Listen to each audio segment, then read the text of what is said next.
ত্রয়োদশ জাতীয় সংসদ নির্বাচন ও গণভোটকে সামনে রেখে চূড়ান্ত প্রস্তুতিতে ব্যস্ত নির্বাচন কমিশন। এরই মধ্যে দেশের ১১৬টি নির্বাচনী আসনে পৌঁছে গেছে ব্যালট পেপার। বাকি আসনগুলোতে আগামীকাল শনিবারের মধ্যে ব্যালট পৌঁছে দেওয়ার লক্ষ্য নির্ধারণ করেছে ইসি।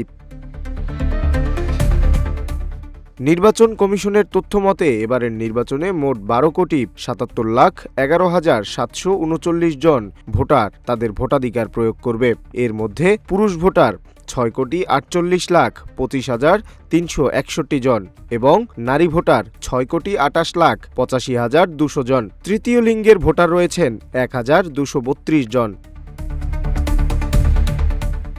নির্বাচন সুষ্ঠুভাবে সম্পন্ন করতে মাঠে থাকছেন মোট ৭,৮৫,২২৫ জন কর্মকর্তা, যার মধ্যে রয়েছেন ৪২,৭৭৯ জন প্রিজাইডিং কর্মকর্তা, ২,৪৭,৪৮২ জন সহকারী প্রিজাইডিং কর্মকর্তা এবং ৪,৯৪,৯৬৪ জন পোলিং কর্মকর্তা।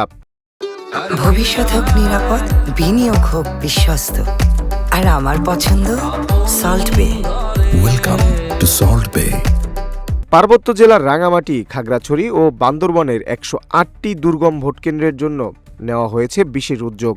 এসব কেন্দ্রের ব্যালট পাঠানো এবং দ্রুত ফলাফল সংগ্রহের জন্য আইন শৃঙ্খলা বাহিনীর আধুনিক নেটওয়ার্ক ও ওয়্যারলেস সিস্টেম ব্যবহার করা হবে।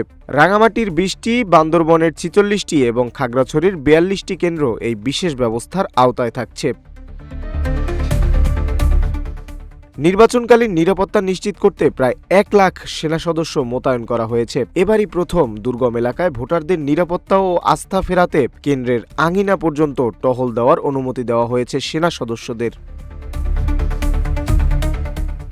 সামাজিক যোগাযোগ মাধ্যমে পোস্টাল ব্যালট ও নির্বাচনের ফলাফল নিয়ে কোনো ধরনের বিভ্রান্তিকর তথ্য ছড়ানোর বিষয়ে কঠোর হুঁশিয়ারি দিয়েছে ইসি। কমিশন স্পষ্ট করেছে, ভোট গণনার নির্ধারিত সময়ের আগে ফলাফল প্রকাশের কোনো ধরনের আইনগত সুযোগ নেই।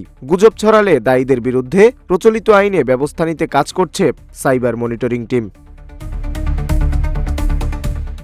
নির্বাচনী আচরণবিধি লঙ্ঘন ও বিভিন্ন অনিয়মের অভিযোগে এখন পর্যন্ত ৩৪৪টি অভিযোগ জমা পড়েছে এবং সংশ্লিষ্টদের জরিমানাও করা হয়েছে। নির্বাচন কমিশন জানিয়েছে, সব বাধা পেরিয়ে একটি অবাধ ও সুষ্ঠু নির্বাচন উপহার দিতে তারা বদ্ধপরিকর। ডেস্ক রিপোর্ট, রূপালী বাংলাদেশ।